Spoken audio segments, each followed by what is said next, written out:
കീഴല്ലൂർ പഞ്ചായത്തിലെ കാരപേരാവൂർ തെളുപ്പിൽ പഴശ്ശിക്കനാൽ തകർന്നു. നിരവധി വീടുകൾ വെള്ളത്തിലായി. 5 വീട്ടുകാരെ മാറ്റിപ്പാർപ്പിച്ചു. കനാൽ റോഡും തകർന്നിട്ടുണ്ട്.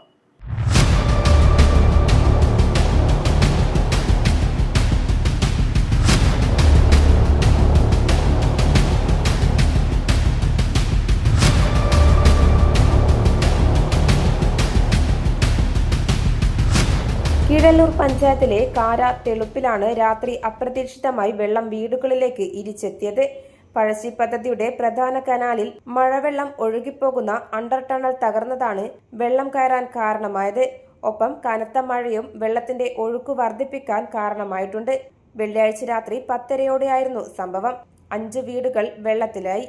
ശ്രേയസ് നിവാസിൽ ശ്രീ മധുസൂദനൻ, നിർമാല്യം വീട്ടിൽ സി ഉത്തമൻ, സി പ്രശാന്ത്, കാഞ്ചന നിവാസിൽ വിജേഷ് എന്നിവരുടെ വീടുകളിലാണ് പ്രധാനമായും വെള്ളം കയറിയത്. വീടുകളിലെ സാധനങ്ങളെല്ലാം വെള്ളത്തിലായെന്ന് പ്രശാന്തിന്റെ ഭാര്യ രജിതയും ഉത്തമന്റെ ഭാര്യ ലീനയും പറഞ്ഞു. മുറ്റത്തിറങ്ങുമ്പോൾ തന്നെ അരക്ക് മേലെ വെള്ളം ഉണ്ടായിരുന്നു.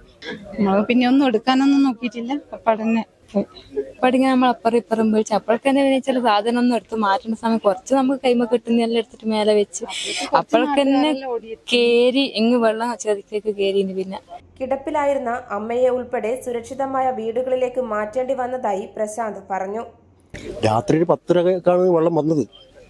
അപ്പോൾ വീട് അടുത്ത വീട്ടിലെ ആൾ വിളിച്ച് പറഞ്ഞാലേ നമ്മൾ അറിയുന്നത് വെള്ളം കയറുന്നത്. അപ്പോൾ വീട്ടിലുള്ള അമ്മേനെയും എല്ലാം അമ്മ കിടപ്പ് രോഗിയാണ്, അടുത്ത വീട്ടിലേക്ക് മാറ്റി.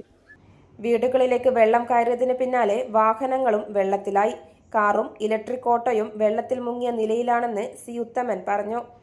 എനിക്ക് കാറും ഓട്ടോ പിന്നെ വീട്ടിനകത്തുള്ള കുറച്ച് സാധനങ്ങളുണ്ട്, അത് ഫയലുകളൊക്കെ ഞാൻ മുകളിലേക്ക് മാറ്റിയിട്ടുണ്ട്. ഇതിനു മുമ്പ് ഇത്തരത്തിൽ വെള്ളം കയറിയിട്ടില്ലെന്നാണ് പ്രദേശവാസികൾ പറയുന്നത്. ഉറങ്ങിക്കിടക്കുന്നതിനിടെയാണ് പെട്ടെന്ന് വെള്ളം വീട്ടിനുള്ളിലേക്ക് എത്തിയത്. ക്രമേണ ജലനിരപ്പുയർന്ന് ജനാലകൾക്ക് മുകളിൽ വരെ എത്തി. വീട്ടുസാധനങ്ങൾ മുഴുവനായും വെള്ളത്തിൽ മുങ്ങിയെന്ന് സി മധുസൂദനൻ പറഞ്ഞു. ഒന്നും മാറ്റിയേക്കാൻ പറ്റിയില്ല. അല്ല, എടുത്ത് വെക്കുമ്പോഴേക്ക് വെള്ളം കയറി. കുറച്ച് വിരലെടുത്തിട്ട് എവിടെയെല്ലാം വെച്ചിട്ടുണ്ട്. പക്ഷെ എന്നാലും അപ്പോഴേക്ക് വെള്ളം മേലെ കയറിയില്ലേ. ഗ്യാസ് കുറ്റി അടക്കം ഒലിച്ചിട്ടുള്ളത്. കനാലിന്റെ മറുഭാഗത്തുള്ള 5 വീടുകളിലും ചെളിയും വെള്ളവും കയറി.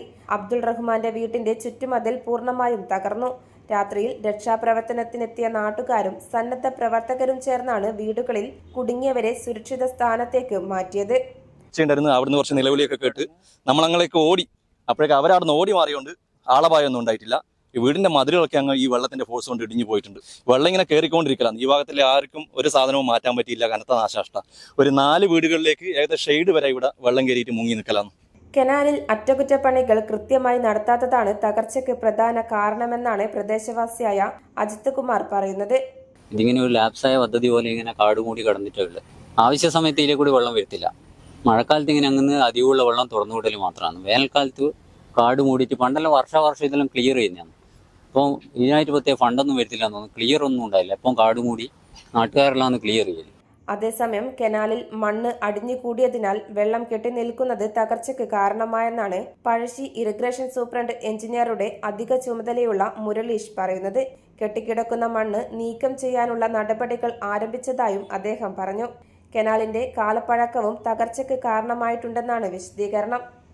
റെയിൻ വാട്ടർ പോകാൻ വേണ്ടിയിട്ടുള്ളതാണ്. കനാലിൻ്റെ അടിയിൽ കൂടെ പോകാനുള്ള സ്ട്രക്ചറാണത്. അണ്ടർ ടണൽ പറയുക. അത് നമ്മൾ കനാൽ നിർമ്മിക്കുന്ന സമയത്തുണ്ടാക്കിയതാണ്. ഇത്രയും കാലപ്പഴക്കമുള്ളതുകൊണ്ടാണ് അത് ഡാമേജ് ആയത്. അത് നമ്മൾ കഴിഞ്ഞ ഈ സീസണിൽ ജനുവരിയിൽ നമ്മൾ ഈ വഴി വെള്ളം വിട്ടതായിരുന്നു. വാട്ടർ ഡിസ്ട്രിബ്യൂഷൻ്റെ ഭാഗമായിട്ട് വെള്ളം വിട്ടിട്ട് അത് പറശ്ശിനിക്കടവ് അക്വഡക്റ്റ് വരെ നമ്മൾ വെള്ളം ഒഴുക്കിയതാണ്. ആ സമയത്തൊന്നും ഇവിടെ ഒന്നും ഇഷ്യൂസ് ഒന്നും ഉണ്ടായിരുന്നില്ല. കനാൽ റോഡും പൂർണ്ണമായും തകർന്നിട്ടുണ്ട്. ഗതാഗതവും ദുഷ്കരമായി.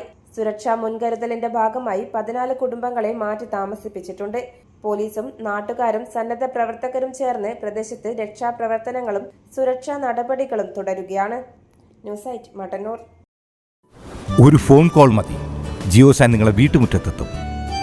ഏറ്റവും ആധുനികമായ മെഷീനറിയിൽ ഹൈബ്രിഡ് വാഷ് ചെയ്ത ജിയോ സാൻഡും ജിയോ മിക്സ് കോൺക്രീറ്റും.